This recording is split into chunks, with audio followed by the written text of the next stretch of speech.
Assalamualaikum warahmatullahi wabarakatuh. Pada pertemuan kemarin kita telah membahas tentang hukum Newton dan penerapannya. Pada pertemuan kali ini kita akan melanjutkan bab yang baru tentang hukum Newton tentang gravitasi. Sebelum kita mulai, mari kita awali dengan membaca basmalah. Bismillahirrahmanirrahim. Anak-anak, sambil melihat buku Saku Vindo, silahkan diperhatikan video pembelajaran ini dengan sungguh-sungguh. Pada pertemuan kali ini kita akan membahas hukum gravitasi Newton dan hukum Kepler. Kita mulai dari yang pertama adalah gaya gravitasi. Apakah kalian pernah melihat buah apel yang jatuh dari pohonnya? Apa yang menyebabkan buah tersebut jatuh? Apa yang kalian ketahui mengenai gravitasi? Kita akan bahas di hukum Newton tentang gravitasi.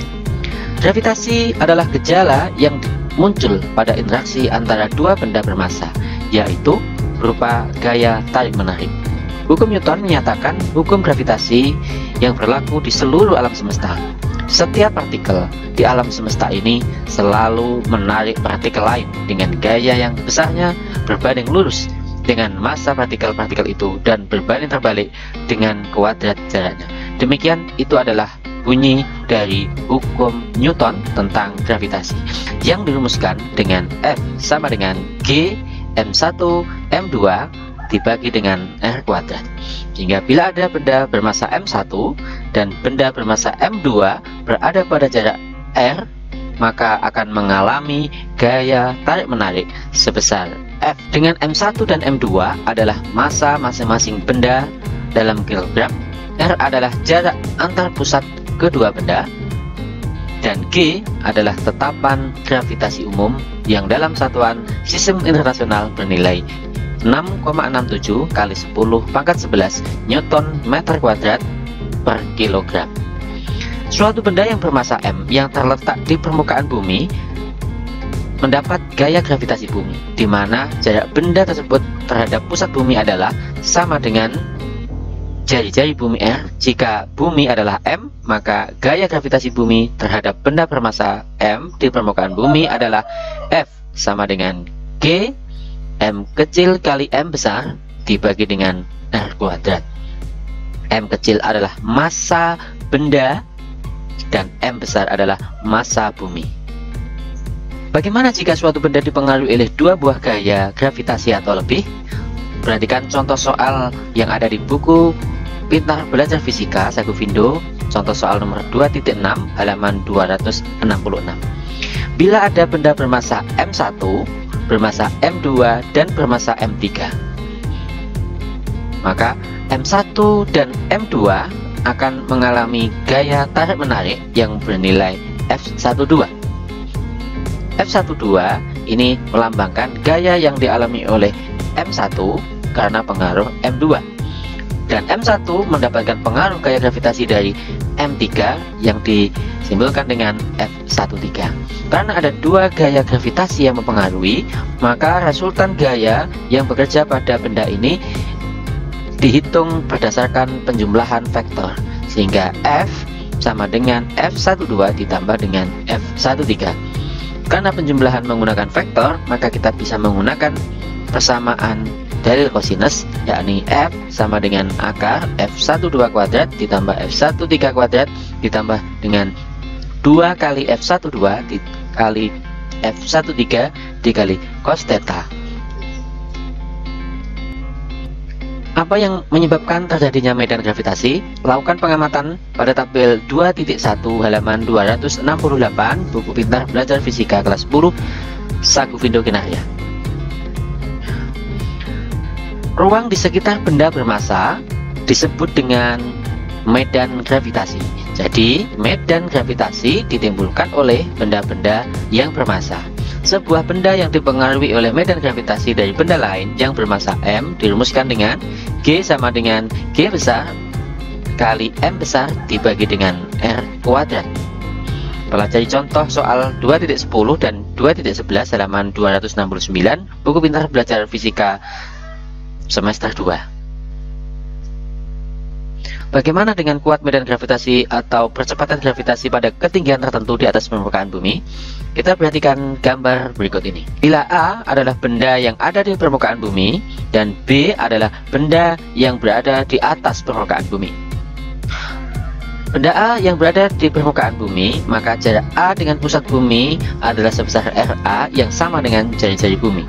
Sedangkan untuk B yang berada di atas permukaan bumi, jaraknya adalah RB yang merupakan R besar atau jari-jari bumi ditambah dengan jarak permukaan bumi sampai ke titik B. Oleh sebab itu, RB sama dengan R besar ditambah dengan H bila ketinggian benda di atas permukaan bumi sebesar H. Dari persamaan di atas tadi, maka diperoleh perbandingan kuat medan gravitasi atau percepatan gravitasi di titik B dan titik A adalah sama dengan R besar dibagi dengan R plus H dikuadratkan. Kemudian bagaimana perbandingan percepatan gravitasi bila di dua planet yang berbeda? Maka bisa dihitung dengan G di planet dibandingkan dengan G di bumi sama dengan MP dibagi dengan MB dikali dengan RB dibagi RB dikuadratkan. Persamaan ini berasal dari persamaan menentukan medan gravitasi tadi, bahwa G adalah sebanding dengan massa. Semakin besar massa, maka semakin besar pula medan gravitasinya, sehingga GP, G planet sebanding dengan massa planet. Kemudian untuk besarnya medan gravitasi yang dipengaruhi oleh jarak, maka semakin jauh jaraknya, medan gravitasinya akan semakin kecil, sehingga kuat medan gravitasi berbanding terbalik dengan kuadrat jarak. Oleh sebab itu, bila medan gravitasi suatu planet berada di atas, maka jarak planet berada di bawah. Oleh sebab itu, perbandingannya menjadi GP per G bumi. Nilainya sama dengan massa planet dibagi dengan massa bumi dikali dengan jari-jari atau jarak dari pusat bumi dibagi jarak dari pusat planet dikuadratkan. Untuk memperoleh nilai perbandingan percepatan gravitasi, perlu menghitung nilai perbandingan massa kedua planet dan nilai perbandingan jari-jari antara kedua planet. Kita contohkan. Diketahui kuat medan gravitasi di permukaan bumi adalah 9,8 meter per sekon kuadrat. Tentukanlah besarnya kuat medan gravitasi pada ketinggian R dari permukaan bumi. Berarti dari persamaan di atas dapat diperoleh bahwa titik A yang berjarak R dari pusat bumi dan titik B yang berada di ketinggian R dari permukaan bumi, sehingga dari pusat bumi bernilai 2R. Medan gravitasi di titik A sebesar 9,8 dengan menggunakan perbandingan akan diperoleh GA dibanding dengan GB adalah sama dengan 1 dibagi dengan R kuadrat dibanding dengan 1 dibagi 2R kuadrat, sehingga diperoleh 9,8 dibanding GB sama dengan 1 dibagi 1 dibanding dengan 1 dibagi 4, sehingga kuat medan gravitasi di titik B adalah sama dengan 9,8 dibagi dengan 4, yakni bernilai 2,45, sehingga dapat diperoleh bahwa kuat medan gravitasi semakin jauh dari permukaan bumi atau semakin jauh dari pusat bumi akan makin mengecil. Pembahasan selanjutnya adalah energi potensial gravitasi. Energi potensial yang disimbolkan dengan EP dari suatu benda bermassa yang berjarak R dari suatu pusat massa M, misalnya pusat bumi atau pusat planet, dinyatakan dengan EP sama dengan minus tetapan gravitasi umum dikalikan dengan M besar dikali M kecil dibagi dengan R atau jarak. Tanda negatif menyatakan bahwa untuk memindahkan benda bermassa M dari titik yang berjarak R terhadap pusat massa ke titik yang jauh sekali terhadap pusat massa yang sering disebut dengan angkasa luar diperlukan usaha. Jadi membutuhkan usaha sehingga ini bertanda negatif.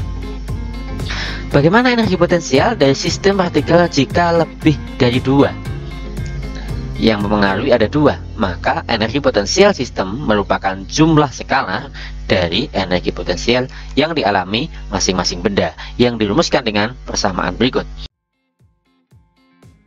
Berikutnya adalah potensial gravitasi. Potensial gravitasi adalah energi potensial gravitasi yang disimbolkan dengan EP tadi, persatuan massa, yang disimbolkan dengan V. V sama dengan minus G dikali M dibagi dengan R. Tanda negatif sekali lagi menyatakan bahwa untuk memindahkan benda bermassa M dari titik yang jarak R terhadap pusat massa ke titik yang jauh sekali terhadap pusat massa diperlukan usaha. Kemudian, bagaimana jika potensial gravitasi dari sistem partikel lebih dari 2? Potensial gravitasi adalah besaran skalar, sehingga potensial gravitasi di suatu titik yang ditimbulkan oleh 2 pusat massa atau lebih dihitung dengan cara penjumlahan skalar atau penjumlahan aljabar biasa, sehingga ditambahkan V1 tambah V2 ditambah V3.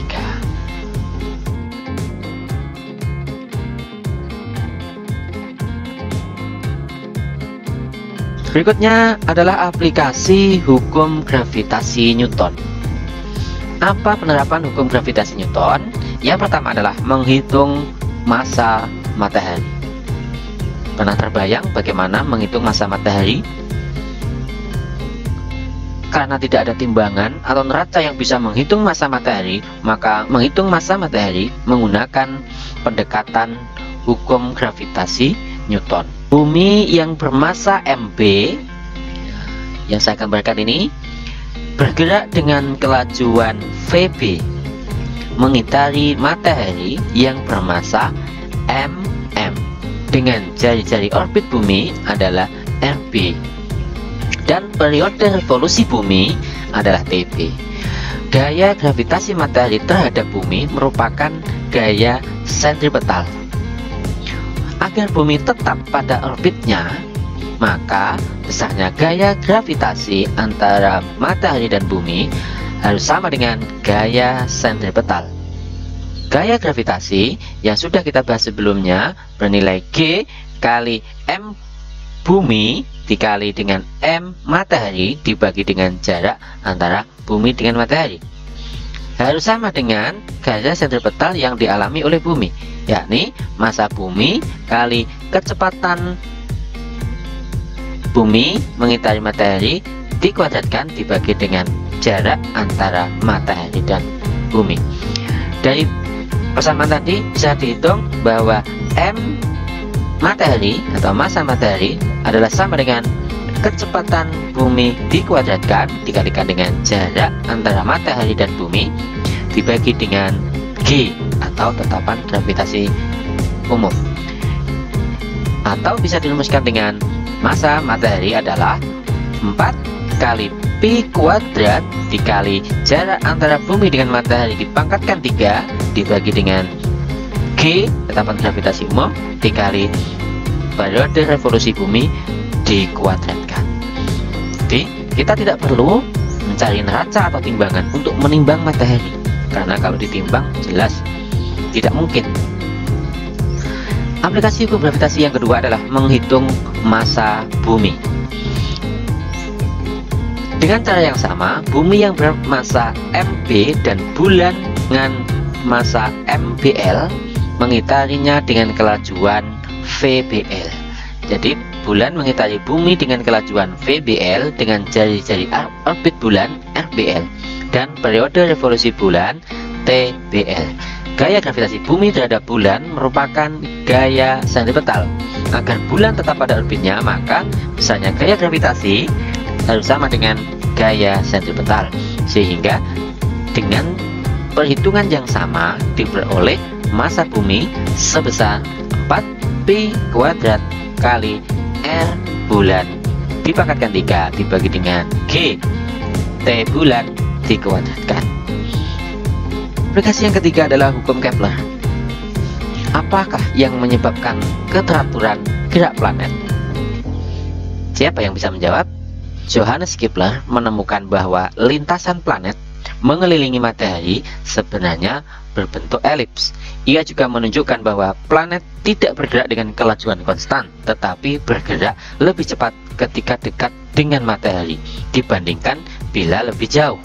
Hukum Kepler menyebutkan bahwa lintasan revolusi planet mengelilingi matahari berupa elips, dengan matahari berada pada salah satu titik fokusnya.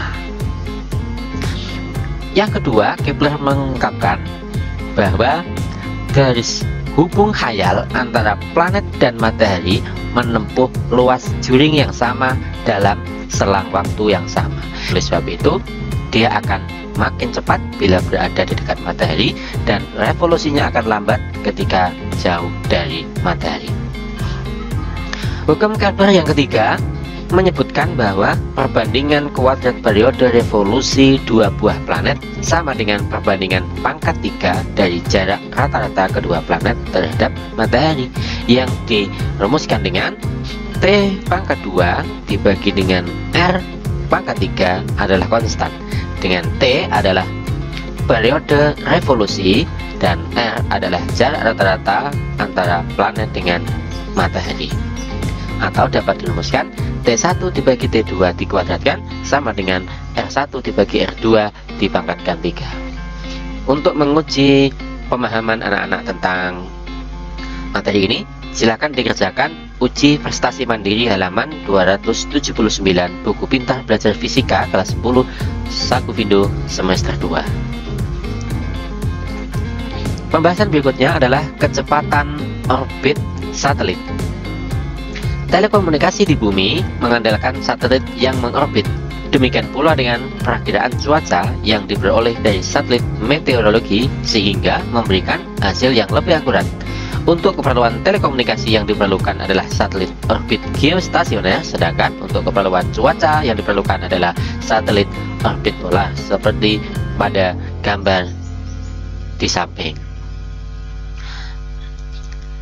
Apakah Anda mengetahui jenis-jenis satelit dan fungsinya? Lakukan pencarian di internet bersama temanmu. Untuk sebuah satelit yang mengorbit dengan massa M dan lintasannya dari pusat bumi adalah R dan massa bumi adalah M besar, maka diperoleh persamaan berikut, yaitu V sama dengan angka G kali M besar dibagi dengan R. Berikut ini adalah beberapa satelit yang ada di Indonesia. Satelit Palapa yang mulai beroperasi 8 Juli 1976 dengan orbit 83 derajat bujur timur, sampai dengan satelit Palapa D tanggal 31 Agustus 2009 dengan orbit 113 derajat bujur timur. Pembahasan yang ketiga adalah periode orbit satelit. Periode sebuah satelit mengelilingi bumi ataupun periode sebuah planet mengelilingi matahari diperoleh dari V kuadrat sama dengan GM per R seperti pada persamaan tadi. Dengan substitusi V sama dengan omega kali R, maka omega kali R dikuadratkan sama dengan GM per R, sedangkan omega adalah 2pi per T dengan T adalah periode, maka akan didapatkan 2pi R per T dikuadratkan sama dengan GM dibagi R, menghasilkan 4T pangkat 2 dibagi T kuadrat sama dengan GM bagi R pangkat 3, sehingga dihasilkan T kuadrat sama dengan 4P kuadrat dibagi GM dikalikan dengan R pangkat 3. Persamaan ini dikenal dengan hukum 3 Kepler. Menurut Kepler, kuadrat periode suatu planet mengelilingi matahari adalah sebanding dengan pangkat 3 jarak planet tersebut ke matahari. Kita latihan untuk lebih memahami masalah ini. Diketahui massa satelit adalah M kecil dan massa bumi adalah M besar, dan jari-jari bumi adalah R besar. Dengan kecepatan berapakah sebuah satelit harus mengorbit pada ketinggian R dari permukaan bumi agar tetap pada lintasannya? Maka diharapkan jika saat satelit diluncurkan agar ingin mengorbit hanya pada ketinggian R dari permukaan bumi, maka harus dengan kecepatan berapa? Nah, kita lihat pada ketinggian R dari permukaan bumi atau 2R dari pusat bumi, berarti ketinggian satelit dari pusat bumi adalah sebesar 2R besar. Dari persamaan V sama dengan akar GM per R, maka R-nya adalah 2R dengan nilai G massa bumi dan jari-jari bumi, maka dengan memasukkan nilai-nilai tersebut akan didapatkan P sama dengan akar 6,67 kali 10 pangkat minus 11 dikali dengan 5,97 kali 10 pangkat 24 dibagi dengan 2 kali 6,37 kali 10 pangkat 6 dihasilkan sama dengan 5,59 kali 10 pangkat 3 meter per sekon. Jadi satelit harus mengorbit dengan kecepatan 5,59 kali 10 pangkat 3 meter per sekon. Latihan yang kedua, planet A dan planet B masing-masing berjarak rata-rata sebesar P dan Q terhadap matahari. Planet A mengitari matahari dengan periode T jika P sama dengan 4Q dan B mengitari matahari. Kita ketahui bahwa RA jarak rata-rata terhadap matahari adalah P, RB jarak rata-rata planet B terhadap matahari adalah Q. Jika P sama dengan 4Q dan periode A adalah sama dengan T, maka ditanya periode planet B dalam mengitari matahari. Kita lihat persamaan sebelumnya, TA dibagi dengan TB dikuadratkan sama dengan RA dibagi RB dipangkatkan 3. Dari nilai-nilai ini kita masukkan bahwa TA sama dengan T dimasukkan dibagi TB dikuadratkan sama dengan P dibagi Q dipangkatkan 3. P yang bernilai 4Q kita masukkan, sehingga T dibagi TB kuadrat sama dengan 4Q dibagi 4Q dipangkatkan 3. Kemudian Q dibagi Q sama dengan 1, 4 pangkat 3 sama dengan 64. Sehingga diperoleh bahwa TB adalah sama dengan 1/8. Demikian adik-adik yang kita pelajari pada kesempatan kali ini. Semoga dapat memberikan kemudahan dan wassalamualaikum warahmatullahi wabarakatuh.